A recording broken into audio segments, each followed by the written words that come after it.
Greetings, dear ones. My partner steps away, and he does it quickly, for it's not difficult to generate the space for these kinds of messages when all of you sit in a precious place that is actually designed to be appreciated. And through these years, humans have put here ways that you can appreciate nature in its most pristine, where the animals often will come up to you or ignore you like you're simply one of the forest, and you feel part of the forest. In the middle of Tasmania, we are almost at the edge of Dove Lake, Cradle Mountain.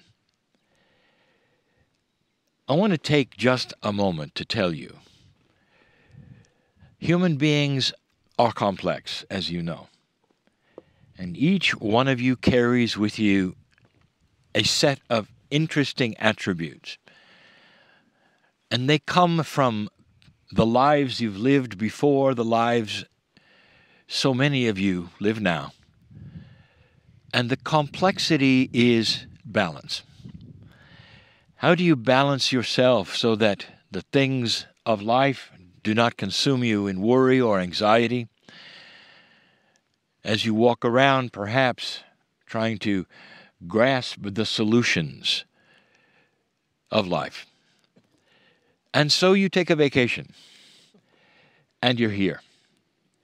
And for whatever reason, the group here that sits with me is here. For whatever reason, part of that is the suspension of everyday life.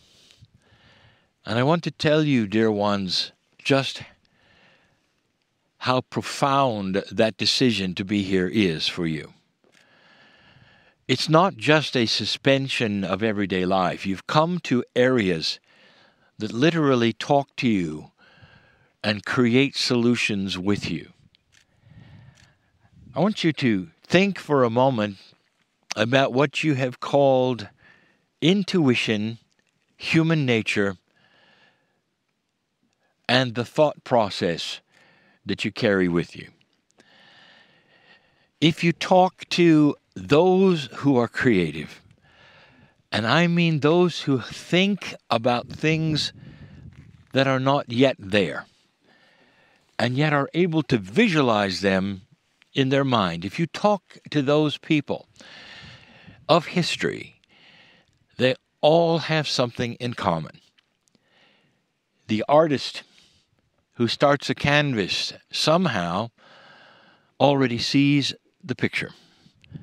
The sculptor is looking for that to remove in order to expose that which the sculptor sees in advance. The ones that are most profoundly known, the processes that I'm going to speak of, happen with science. Let me take you for a moment to the mind of Tesla.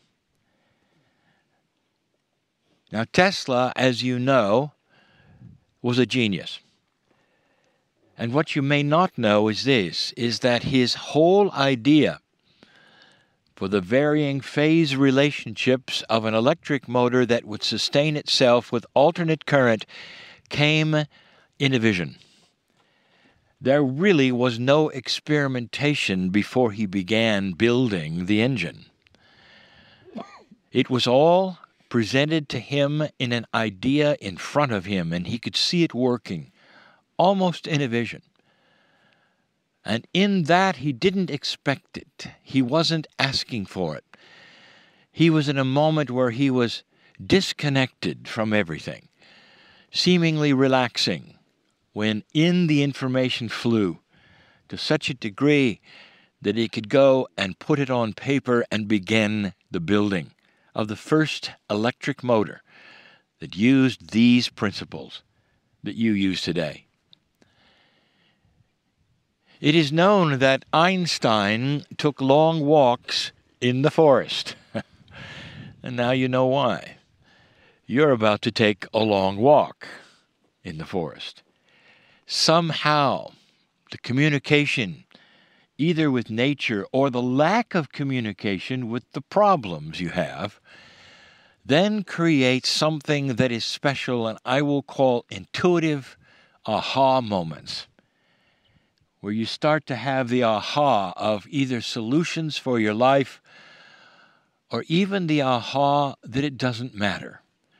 In other words, the things that you worry about, the things that cling to you, that keep you from sleeping, somehow they fall off of you when you start realizing the partnership of a greater entity perhaps called the earth, or even the greater entity of you called the higher self.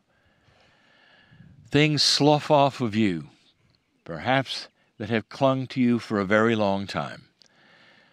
Then the sun comes out. And something says to you, I'm different.